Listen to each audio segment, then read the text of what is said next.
Welcome to Kenton's videos. Enjoy the video. You need to start in the Android Auto app and your phone's Bluetooth settings.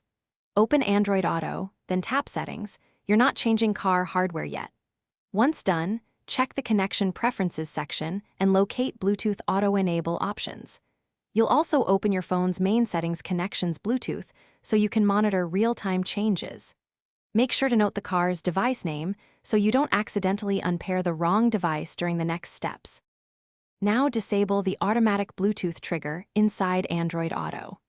You'll toggle off any setting labeled Enable Bluetooth Automatically or similar. This prevents the app from turning Bluetooth on.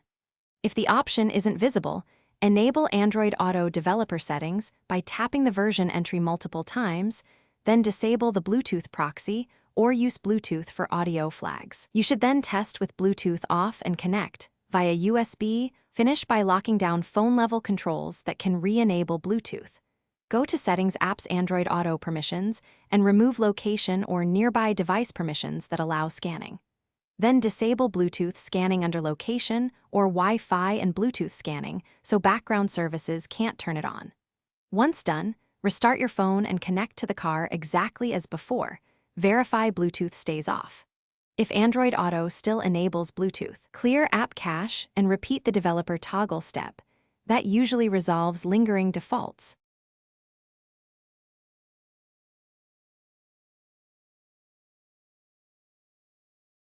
Thanks for watching. Consider subscribing if we helped you.